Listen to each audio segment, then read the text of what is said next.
What's up, you guys? My name is Wolf, and welcome back to LEGO Arts. Sorry it has been a long time since I've been back here, but I've been working really hard to get the showcase up for you guys, and I finished it last night, so I decided that, today, we'll finally get back into the flow of things. So, in the last video we did a showcase on LEGO Captain America on a remake from Avengers Endgame, and I also did an update video of redoing the veins for my Venom Big Fig, and now for this showcase, we are back with LEGO Devil May Cry.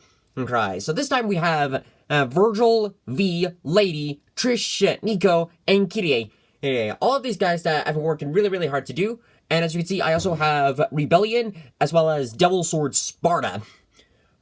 So these guys took a bit longer than Dante and Nero did, because some of these parts I had to wait for them to come in, as well as also figure out how to make certain elements such as with fabrics or 3D elements on some of the characters, and with a few certain weapons like Sparta as well as Beast 8. But after all of the detailing, all of the waiting for them to ship in, they all finally arrive, and here we have with our final result. So, as you guys know the whole drill, we're going to take these minifigures one at a time, do a review on them, explain my process, why I went with this route, and then go from there. So, without further ado, let's get the pedestal out and get the showcase on the road. So the first start off our showcase is, of course, the Alpha and the Omega, Virgil. This was the first minifigure that I immediately wanted to get started on for the showcase. Okay, so I had a basic idea as to what I wanted to do for this character. And now that I look back, I'm glad that I didn't immediately start on him for the first Devil May Cry showcase. Okay, because I probably would have done something different. But with this, I'm really proud of the results that came in for this character. So to start things off is the hairpiece, because it's a little bit loose. I don't believe this is an official LEGO hairpiece. I bought this off of Firestar Toys, the same website that I got the Donald and Mickey heads, so I'll include a link to their website in the description below. But while I was exploring there one day, I saw that they had this hairpiece in various colors, and they even had one in basic white, and I almost got the basic white, but then I saw that some of the other ones, this one was originally a dark metallic gray. It was like a gunmetal gray. So I decided to get that one instead, paint it up in a white color. I do admit that it is a little bit bigger than how he is in the games, but I didn't want to accidentally damage the hairpiece in any way or form. So I decided to keep it all intact, and go ahead, repaint it in coloration. And you know what? It actually came out pretty good, so I'm pretty proud of how that came out. The headpiece, some of you might recognize it, but it is the same headpiece that is used for the official Captain America minifigures from LEGO Avengers. I had a couple of these headpieces lying around, and I didn't know what to do with them.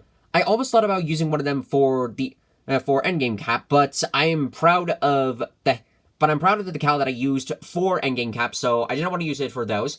But I still had those headpieces lying around. So I decided that expression is kind of something that Virgil would have, sort of that serious, emotionless face that Virgil usually has. So I decided to use that instead, but a problem with those headpieces is, and this happens a lot, I mentioned this when I reviewed the Mercy minifigure from Overwatch, but the decal printing that was used on that headpiece was very pale, enough to the point for where it's, when you put it on, it looks super pale, and it's just oh, that is not a good coloration. So I repainted the entire headpiece as a result, and I've mentioned this before, but still to this day, repainting just heads and not the face is hard. But I will say that also repainting eyes and not the rest of the face is even harder, and that is something that I will have to point out in another video, because that was for a different minifigure. But anywho, with the rest of the figure, this was actually the first test run that I used for acrylic markers. So you guys might have seen in my last video, I mentioned that I used acrylic markers for the cap head. But before I did that, I used the acrylic design for Virgil's coat. So I used one of my coat templates, cut out a fabric coat, glued it onto Virgil's torso, and before I did that, I even painted up his blue vest underneath. You can kind of see some of the detailing I did for that. And I did make sure to still leave the detailing intact, so that way we can get a better look at it. But with the rest of the coats, I tried my hardest to match it up to how he is in the game series, in DMC5. I do apologize that not all of it is there, but it's and this is a problem that a lot of customizers go through, is that there's a certain amount of room that we're given with something like this. Like with all of this detailing, it was very hard to provide enough and to provide all of it, but at the same time, enough to where we can recognize the character, like recognize some of the detailing. So like his snakes, as well as like some of his guards. Down here, I did some detailing onto his trench coat. The back of this actual part actually had a lot more detailing on it, because again, I try to match it up with how it is in the games. Unfortunately, though, my brain at the time did not account that the hairpiece would get in the way of it. So as a result, I had to do a lot of trimming at the top, and I'm very sad about that because I did a lot more detailing on the collar of the trench coat. But at the same time, that's okay, because as part of the thing that I do on this channel is learn from my mistakes. So in a way, I learned from this, and I'll try again in the future if I do something like this again. His hands are just a regular black that I added in for the fingerless gloves. Same thing with his legs; they're just simple black. Not really a lot of detailing to add to there. And of course, he is not Virgil without his trusty sword Yamato, or Yamato, however you wish to pronounce it. This is the same katanas. This is like one of the same katanas that I used for my Deadpool minifigure. I have four of them. So I used one of the katanas. I didn't repaint the blade because this was how it came out. So I kept the blade as it was. I just repainted the handle to be white, and then for the sword guard, to add some of those gold detailing bits. There isn't any detailing in, like, the actual guard itself, like in the handle itself. And why is that? Is because, again, there's a limited amount of room with this. And plus, since he's holding the sword, or like this a majority of the time, it would be kind of pointless to add in those small detailing, those small details into something like this. One of the things that I consider the idea of maybe doing is giving sort of his sheath, to illustrate that idea of Virgil's character, of how he can resheath his sword and carry it on his left side. But I didn't want to. But in the past, when making sheaths, when it comes to swords, they've been problematic. And I might have mentioned of how much of a pain it was just to do Genjis, and with the clay that I work with this kind of detailing, it would very much be a pain to do, and I didn't want to accidentally, like, have the sword be stuck inside there, because that has happened in the past with Deadpool. The swords actually got stuck into the sheath, enough to the point where I had to destroy them just to get them out. So I didn't want to repeat that. I don't want to repeat that process with Yamato for this one. But aside from those regrets, I am proud of how this minifigure came out. I think it was a very cool try. on acrylic, to using acrylic markers. And again, I apologize for not putting all of his detailing on there. But in the end, I think this is a pretty cool result set of a Virgil minifigure. So let's go on ahead to our next minifigure. Next up on our list is the mysterious one, V. Pretty much Virgil's nobody, is how to describe this character. So this one was harder to do than Virgil because of the tattoos. I had plenty of screenshots of V's arms, so doing the tattoos wasn't quite so hard. But the torso, I wanted to add on to the character, to really make it more accurate. So it was harder to find screenshots of, like, his torso tattoos. But in the end, it was kind of pointless because I did more detailing than expected, and in the end, I had to glue on the trench coats to keep it in place. So by the time I finished it, I realized that, like, okay, that was a pointless move. Why did I do that? So that was a bad. And I did try to do some of his cross-stitching like he has on his vest, but unfortunately, it came out looking more like tattoos really than cross-stitching. So I apologize for that. You can kind of see underneath, I did include his little, his keychain that he has on his pants. I always forget that he has this piece. I think it's mainly because the trench coat kind of covers it, so it's a little bit hard. It's harder to see, like, those small details.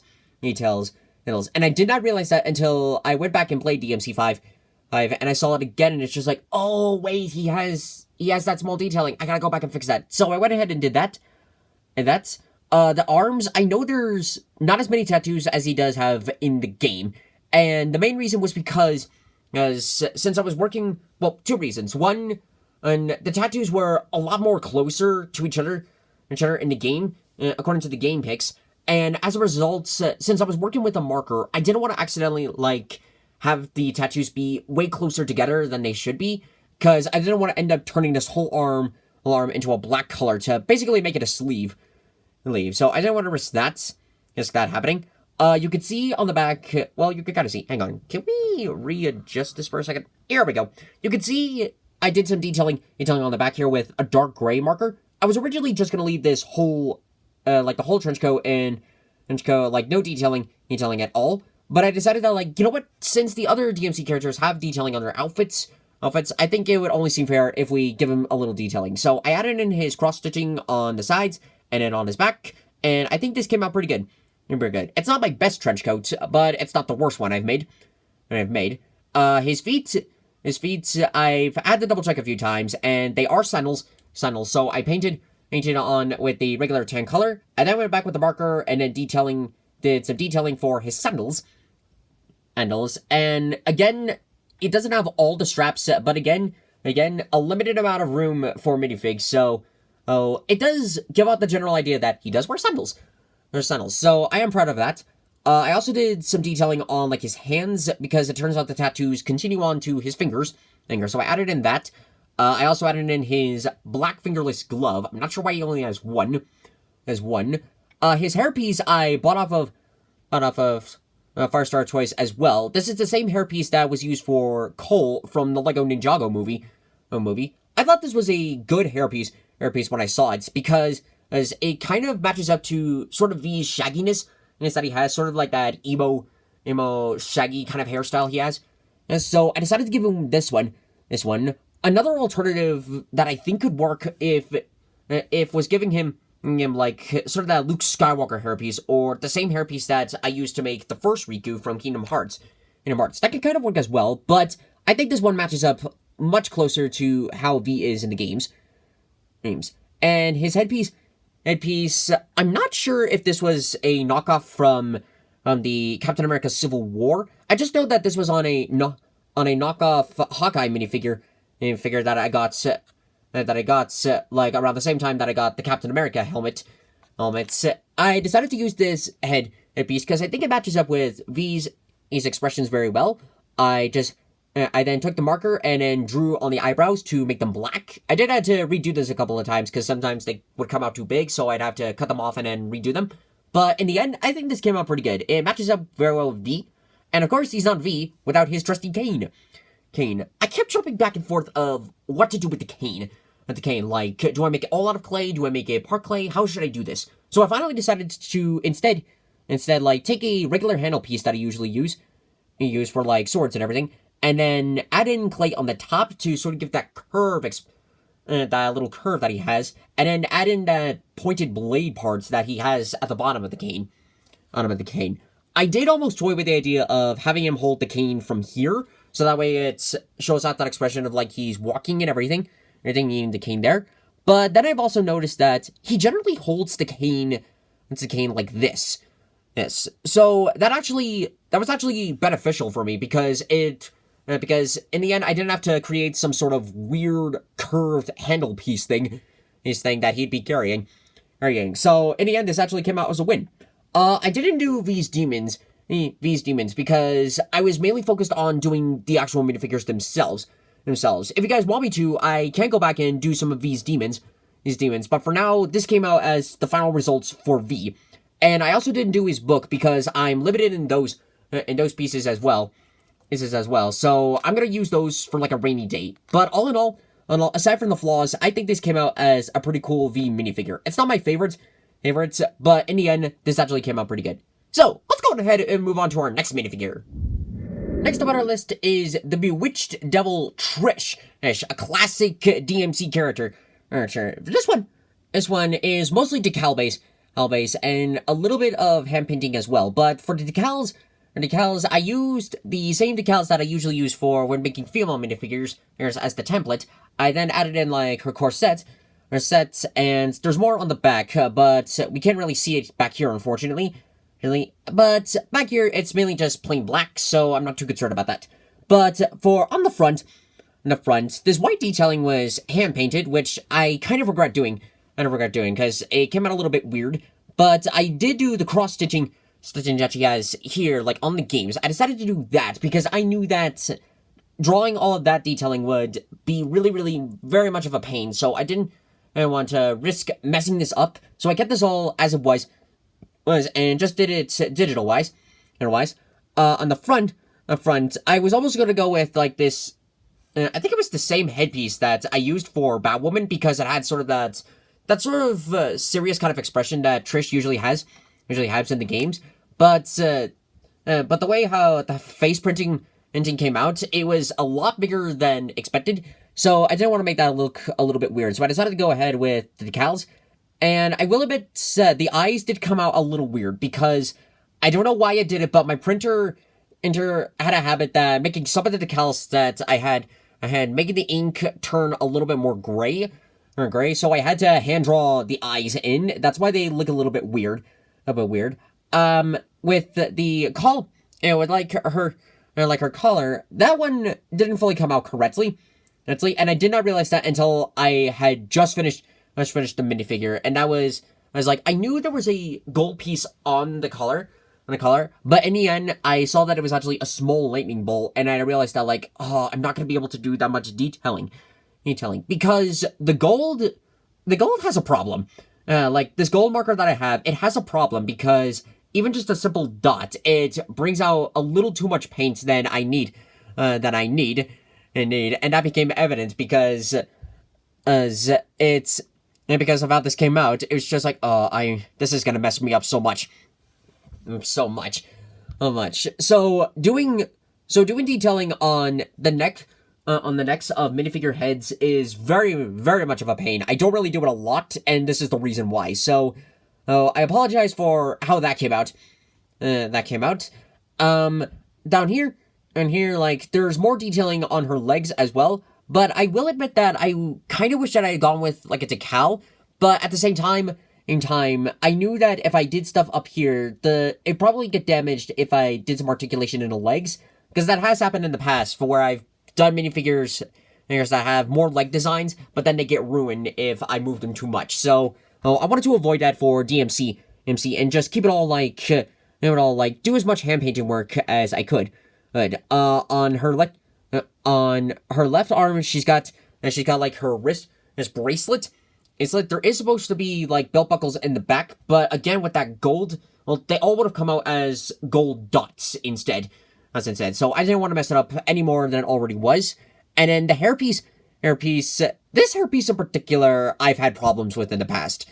Not the design of it, but this hairpiece I had used beforehand. I used this in my first, when I first did Kairi from Kingdom Hearts, and I also used this for my custom Black Canary minifigure. It's a good hairpiece, like the design of it and everything. The problem with it, however, is that it has a habit of being stuck to the heads, making it nearly impossible to remove it from, and not to the point where I had to get pliers and pull the head out twice, and with the results a lot more of a pain. I don't plan on replacing this anymore. It's now forever this one, because as I went back and I cut off the front part of the hairpiece, and then added in some clay of, like, those small strands that Trish has. But I can kind of see it that if I had kept the hairpiece as it was, and just repainted it in sort of a platinum blonde kind of color, and just kept that on, or just used a hairpiece already in this coloration, it would have worked as well. So if you're looking to make a Trish minifigure, I recommend go ahead and using this kind of hairpiece, but make sure that the hairpiece, it can either not easily be removable or not too stuck on, like in case you want to use it for something else. So that's a problem with this hairpiece, and I don't know why. But if you do come across something like this, and I haven't done it because I don't have any tools like it, but I recommend you try to take a small sander, like a small sanding tool, and sand out the inside of it, and the inside of the hairpiece, so that way That way you can like put it on and it's not too damaged, but enough to where you can remove it without any casualties. So all in all, I think this actually came out pretty good. It's not too complicated, but not too simple at the same time. And aside from the problems, I think this came out as a pretty good Trish minifigure. So let's go ahead to our next minifigure. Next up on our list is the Walking Arsenal Lady, another classic DMC character. And this one has to be the one female minifigure I've made that has the most 3D elements that I've added to a female character so far. So for this character was one of the last ones to get done because it was very complicated how to do that. How about first, let's get the bazooka out of the way. Oh, wait, she's of course equipped with Kalia An. I apologize if I mispronounced that name. A name I can never get it right. Okay, careful. There we go. So let's get that out of the way for now. We'll get back to it soon. So for this character, it was a little bit trickier to do than the other ones because it was a lot of 3D elements that I've added to this character. So the torso decals, I did just one. I didn't do any on the back because I knew that right away that I was only going to do detailing for the front, and I still wanted to make the jacket part, three-dimensional. So after I did the decal on the front, for the 3D elements, I first did the fabric coat, because I really like doing those pieces. They have a more artistic feel to it. So I did the coat, trimmed off the bottom half of it. I tried to make it as even as possible. I know the back area looks a little weird. I apologize for that. And then on the front, this was actually a new technique that I did. So I don't know how well you guys can see it because of the goggles, but sort of the lapels here, they're actually cut off and then glued on here. This was a new technique I wanted to try out because back when I did Ruby, and when I made Blake's jacket, I liked it, but just doing making the lapels connected to the coat while gluing them into place to make sure that they don't come off was a real pain to do. And I didn't want to repeat history. So I tried something new, and it actually came out pretty well. I was legitimately surprised of how this came out. I was just like, what? So in the end, this actually came out very, very good. Then I added in the gold detailing for those gold buttons as well as the zipper. I did have to double check, and there is kind of detailing to it, but it's small enough to where we couldn't really see it. They see it on the jacket, so I wasn't too concerned about that. But I did, however, do the detailing on the back, so you can see way more detailing on the back here, as well as adding in some of these gold buckles, and the gold button. It all came out pretty good. I did position the coat for where it would go underneath this hairpiece, and not get too destroyed. Which, speaking of which, if you guys recall, I had shown this hairpiece, and as well as another hairpiece, like the same kind, and got used for Captain Marvel in my previous showcase because I wanted your guys' opinion on what would have been a good base to make Lady's hairpiece. Because I kept looking at screenshots of her hairpiece, and it was sort of like the bob cut, but a little bit spiked. So I wasn't sure of how do I take that and interpret it into a minifigure. So I narrowed it down to about 2 hairpieces, and I asked your guys' opinion on what would have been sort of a good template, because I would have modified both of them either way, but I wanted to figure out what would have been a good starting point. So I decided to go ahead with this hairpiece instead. It matches up closely of how Lady looks like on the games. Another alternative, if you didn't want to use either of those hairpieces, I guess would have been that Luke Skywalker / Riku hairpiece, just painted up in black. Or even better, and I still cannot find it to this day, but if anybody remembers the Lego Teenage Mutant Ninja Turtle sets of that Karai minifigure, I think that one also would have worked as well. If we just got rid of the small pigtails at the front, cut those and sand them off, and then completely repaint it all black, I think that would have worked as well. But since I can't find that hairpiece anywhere, I can't know for sure. But that's okay, because I'm pretty proud of the final results. It did look weird with just a regular clay and then the glue, but then once you paint it all black, get it all into the same color, it actually blends in pretty well. And while we're on it, when looking at this headpiece, this was from a minifigure I bought at a store on my way to play practice, and I actually found out, like, when I first saw this headpiece, it was from one of the classic Harry Potter minifigure sets. I kept looking at that, and it's just like, that face looks so familiar. And then when I came back home, I realized it's actually a previous headpiece, and it's actually very similar to Clara Oswald from Doctor Who. Like, if you look at the facial expressions, they're not exactly the same, but if you look at them closely, they actually look very similar to each other. And I can't remove the back, and I can't remove this headpiece, but on the back, she has that sort of serious expression that Clara has with her minifigure. Again, it's not exactly the same, but it's very, very similar. So I think what they did for the Clara minifigure was they took that headpiece, redesigned it a little bit, like refurbish it, make it fresh and everything, and just sort of used it as just like, it's like, this is our new headpiece. So I thought that was kind of cool, and plus this matches up pretty well with Lady's expressions, so I decided to keep it as it was. The arms, I added in like some molding clay and some glue to give sort of that 3D shoulder part that she has on her sleeves. I almost thought about fabric, but then I decided that, like, nah. The clay will be much easier to work with. Let's go ahead with that. Her legs do have some detailing as well, like these, I believe they're ammo clips that she uses for her rocket launcher. So I added those in. It was tricky on adding those in without making the legs stuck at the same time. It was a little bit tricky, and it did take some patience to get it done. But in the end, when I finally got it complete, the results, it came out pretty good.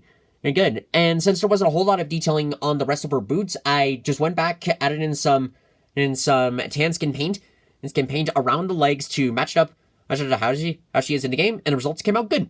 The goggles were also a challenge because as I was gonna go with like clay goggles, but then those came out wrong. I immediately scrapped them and had to repaint the jackets. So I decided to instead that, like, maybe I can use sort of those minifigure goggles that, like, you equip to helmets and everything, like cut off the connector pieces and then sand them up, make them even, and then go ahead and glue them onto the minifigure. And at first I had doubts, but then in the end of looking at the final results, I think this came out good. And before we move on, quickly, let's look at Kalia and hang on, Harold. Let's move out. Thank you, Harold. So for this bazooka, it's pretty much all Lego base, because I wanted to match it up how it is in the game. So on the back here, we have like some clay that I took an Exo knife and cut off some of the bulky parts here. I then took some clay and put it on the back here, to like even it out a little bit. And then this is a stud blaster, like the stud blasters that Lego likes to use. I filled up the gaps with clay and as well as glue all the pieces in so that way nothing would fall out. My only regret is that this is not a black piece because you can see some of the silver from it. And I didn't find a handle piece like this until after I finished making the bazooka. So I was a little upset about that. But with the rest of this, I added in a gunmetal color as well as taking like a regular knife, covering it with clay and then gluing it on here. I then added in some of the detailing on the front and then also on the blade parts to match it up in the game series. And with the final results, I think came out pretty good. And so again, this minifigure is probably so far the one Fielmo minifigure that I've added a whole lot of 3D elements in the past, and I'm very proud of how this minifigure came out. So let's go ahead to our next minifigure.